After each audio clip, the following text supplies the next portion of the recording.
un nuovo viaggio nella grande cultura fiorentina.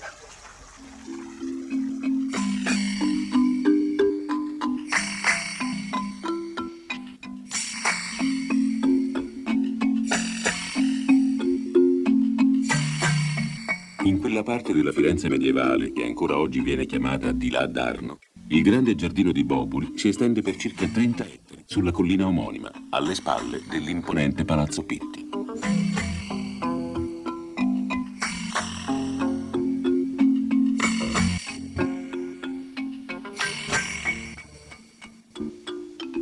La realizzazione del parco venne iniziata a partire dalla seconda metà del Cinquecento per volere del Granduca Cosimo I dei Medici e di sua moglie Eleonora di Toledo, al fine di ospitare la residenza di corte. Firenze, la capitale del Granducato di Toscana, venne così dotata di una reggia grandiosa e spettacolare, considerata la prima reggia d'Europa.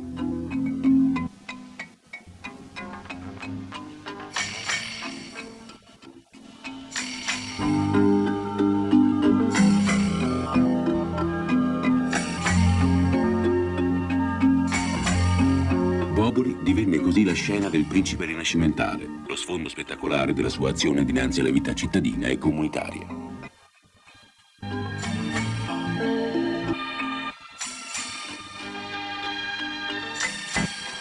Il nucleo iniziale del giardino cinquecentesco si allarga oltre il cortile di Palazzo Pitti, nello scenografico spazio del cosiddetto anfiteatro.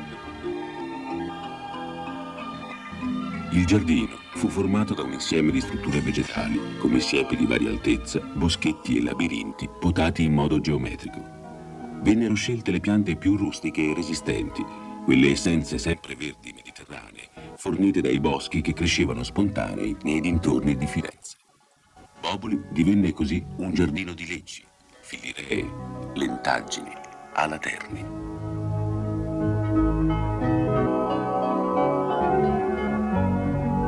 L'intero giardino fu concepito come un mondo a sé stante, dove però dovevano trovare spazio tutte le attività connesse alla vita quotidiana. Doveva essere infatti spazio teatrale, ma anche frutteto e orto, ospitare serragli di animali rari e contemporaneamente fornaci per la produzione di mattoni.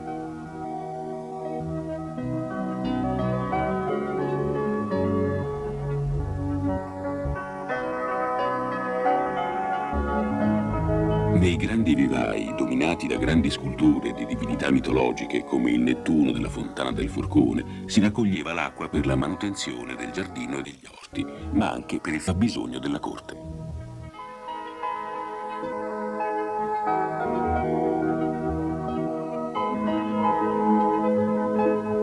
Nel suo insieme, il giardino rappresentava una gigantesca scena teatrale, dove vi trovavano posto tutti gli elementi dell'universo sino ad allora conosciuto.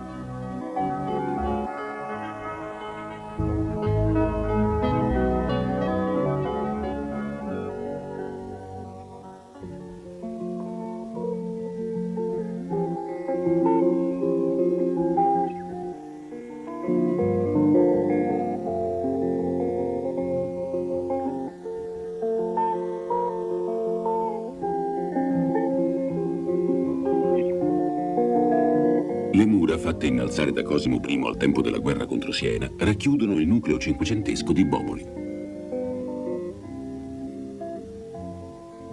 I vialetti ombrosi del giardino sembravano progettati apposta per gli scherzi cortigiani, ma vi si tendevano anche le reti per la cattura degli uccelli da destinare alle mense del principe.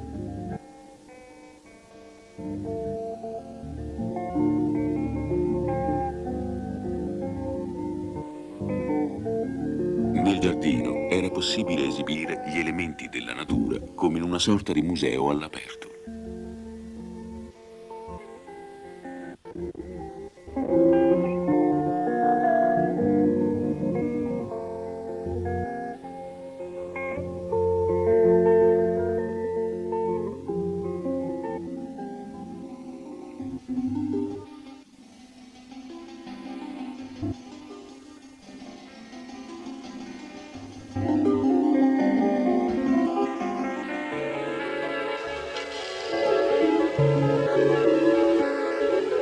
Nelle grotte, decorate con spugne, madrepore ed altri materiali di origine marina, si creavano ingannevoli suggestioni attraverso i giochi, gli scherzi d'acqua e la vegetazione che ricopriva le umide pareti.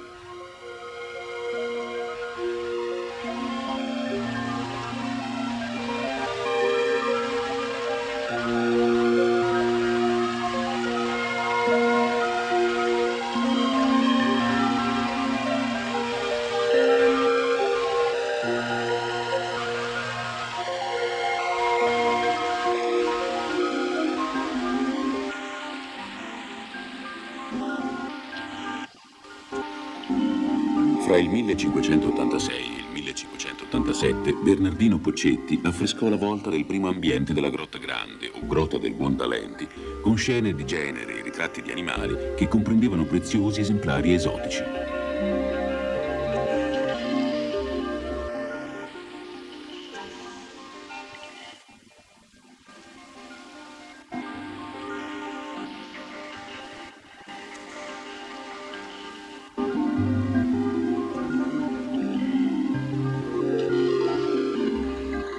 Negli straordinari effetti prodotti dai giochi d'acqua, la luce che filtrava dall'alto andava a creare inquietanti suggestioni lungo le pareti decorate da mosaici che evocavano alcuni dei miti più significativi dell'antichità.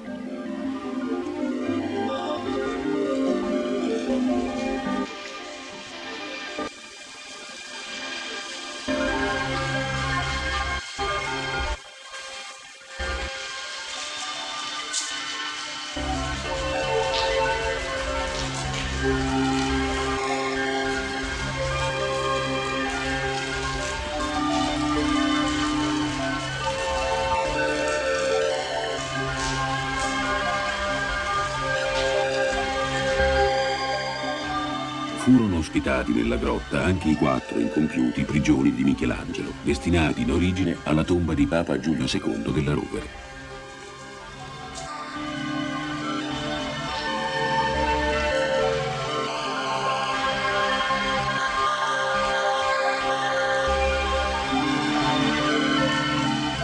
Degli originari arredi della grotta fa anche parte il gruppo scultoreo realizzato nel 1560 da Vincenzo De Rossi, che raffigura Paride ed Elena.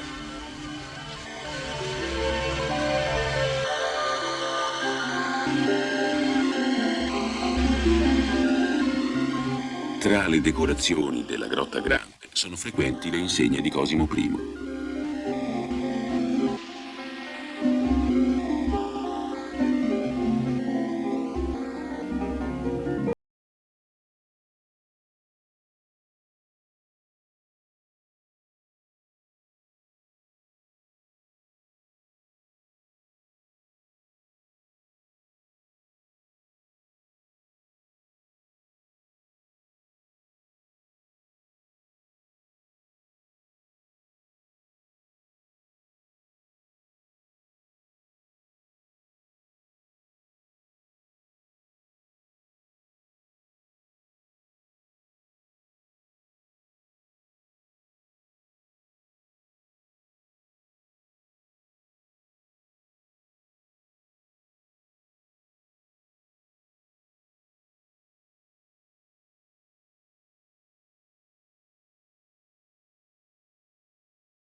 Tolone dei cipressi furono collocate coppie simmetriche di statue, in gran parte copie di età romana e originali greci.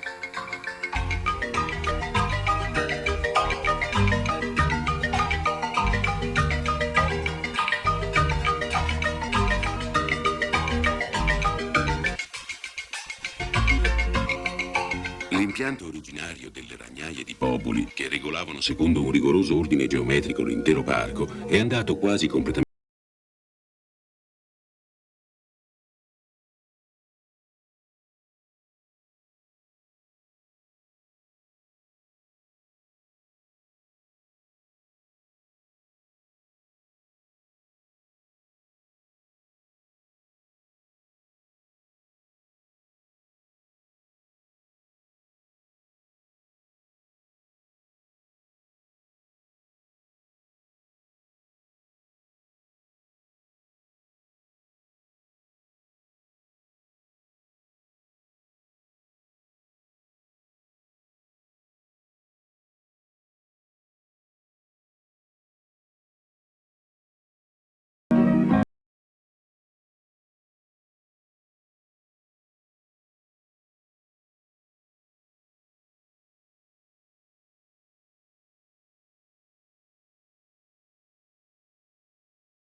La fonte dei Mostaccini rappresenta una delle rare porzioni della ragnaia seicentesca conservatesi fino ai nostri giorni. I suoi abbeveratoi costituivano un grande richiamo per i piccoli uccelli che, avvicinandosi per bere, restavano impigliati nelle reti disposte lungo il muro di piante. È alla fonte dei Mostaccini che si comprende la più intima natura di Boboli, una natura ricostruita e fatta di passaggi di aria, di luce e di acqua. Acqua che, scendendo per caduta dalla sommità del colle, vivifica il giardino con le sue 1000 stanze vegetali, i suoi silenzi, le armonie.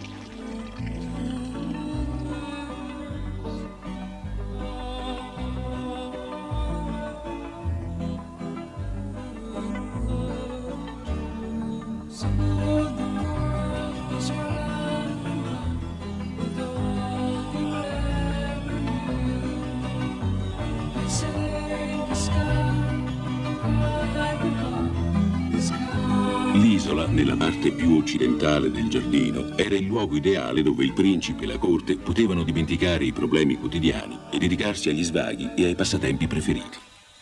Luogo senza tempo, di eterna primavera, era caro alle muse e vi trovavano ispirazione la poesia, la musica, la conversazione cortese.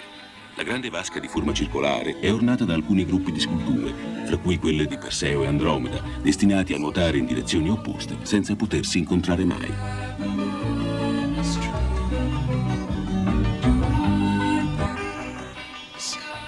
Lungo la sponda esterna del bacino spiccano le fontane delle arpie, i mostruosi guardiani dell'intimità dell'isola.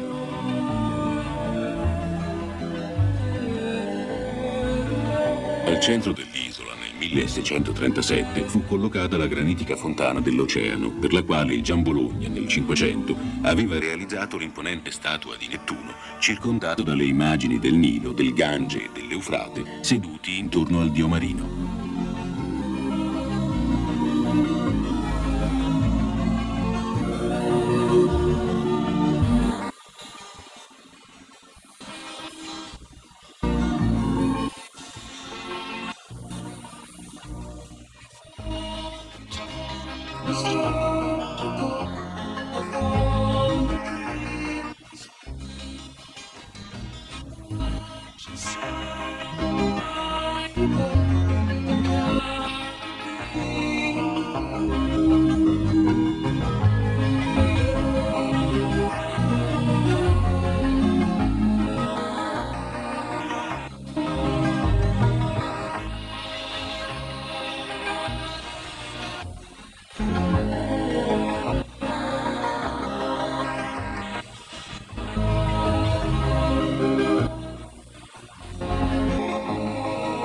Durante la bella stagione, rare varietà di limoni e di aranci ornano ancora oggi il bacino dell'isola. A Boboli, preziose collezioni di agrumi cominciarono a essere costituite fino dalla nascita del giardino, quando furono acquistati i primi aranci amari, i cosiddetti melangoli. Queste collezioni andarono mano a mano arricchendosi nel corso del Cinquecento con l'introduzione degli aranci dolci e di altre varietà, per cui nel secolo XVII si provvide alla costruzione del giardino degli agrumi.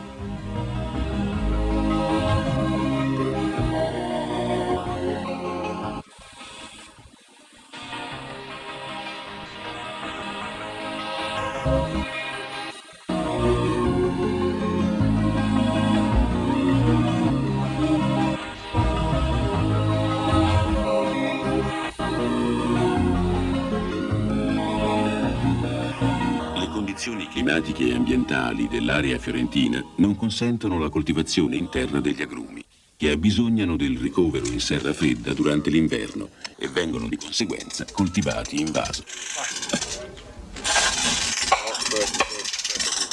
La loro manutenzione è piuttosto laboriosa e complicata e, come quella dell'intero giardino di Boboli, necessita di cure assidue e costanti.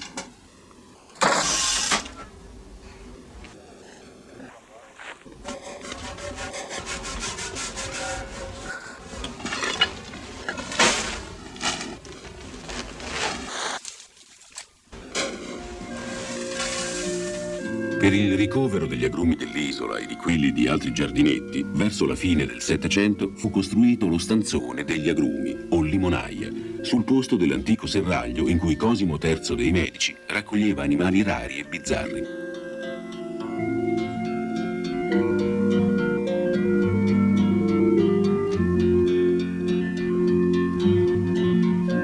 Nelle aiuole antistanti l'elegante costruzione si sta attualmente ricostituendo una collezione di rose classiche.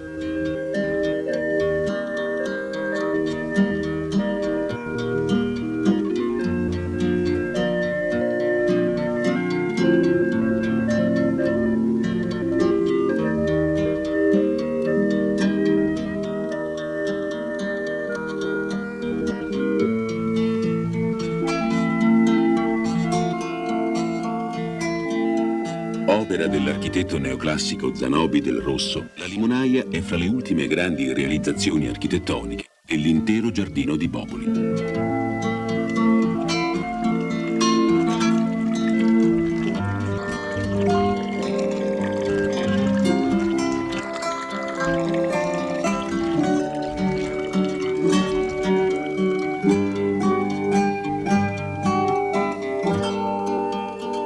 Di fianco alla cerchiata grande, il viale coperto che corre perpendicolare al viottolone dei cipressi, si trova la cosiddetta botanica di sopra, ovvero il giardino degli ananassi, che ospitava un tempo anche il giardino acquatico.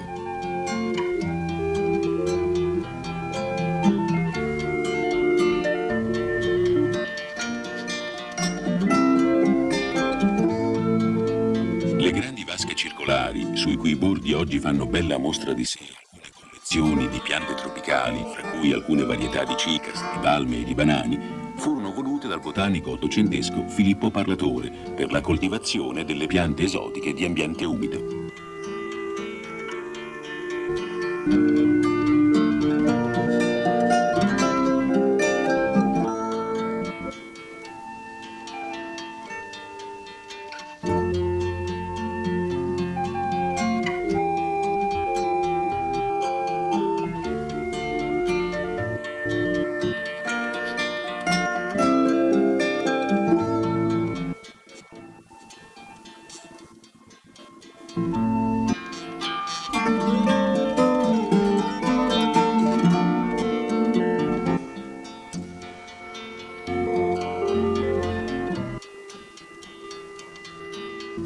Sulla sommità della collina di Boboli, aperta da un lato su Palazzo Pitti e dall'altro sul paesaggio collinare fiorentino, si trova il geometrico giardino del Cavaliere.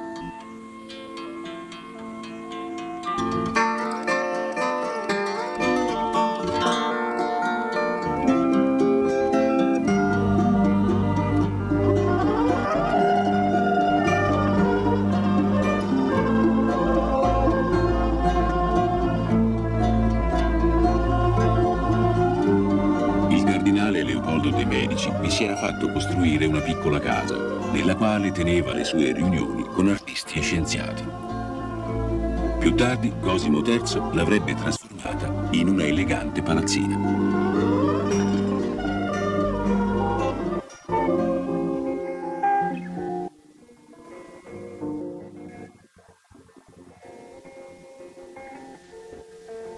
In posizione dominante rispetto alla ragnaia del giardino cinquecentesco, nel 1776 Zanobi del Rosso costruì il Café House, dove la corte lorenese era solita sostare per ammirare il panorama della città.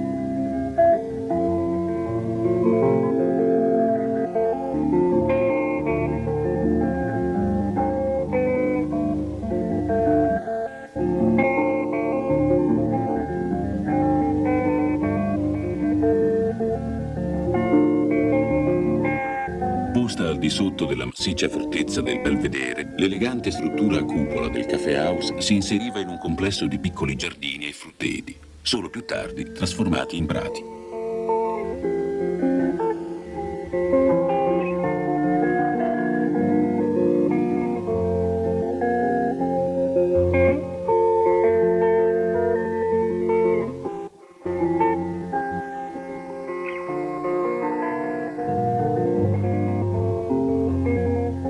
Fra le innovazioni volute da Pietro Leopoldo di Lorena ci fu la sistemazione della zona alle spalle dell'isola, in seguito detta Prato delle Colonne, per via delle due colonne di epoca romana collocate al suo interno.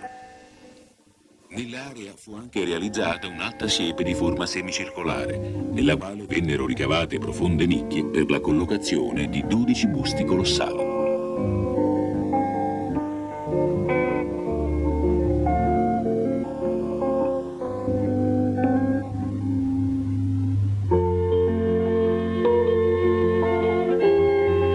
Il giardino di Boboli fu aperto alle visite pubbliche nel 1776, secondo una consuetudine entrata in uso presso le principali regge europee a partire dalla prima metà del Settecento.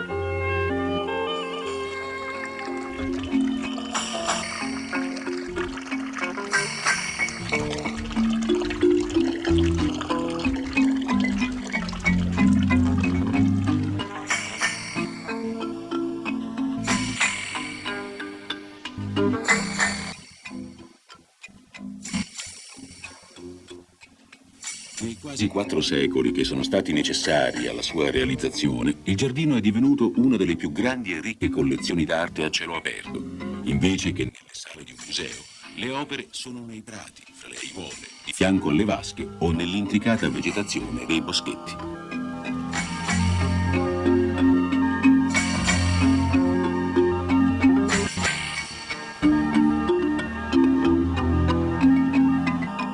Boboli oggi è un giardino museo frequentato dai fiorentini e dai turisti italiani e stranieri. Da tempo i suoi spazi verdi non accolgono più, come avveniva nel Cinquecento e nel Seicento, le fantasmagoriche feste di corte. Ogni tanto però vi vengono allestite rappresentazioni teatrali tra le magnifiche scenografie del giardino.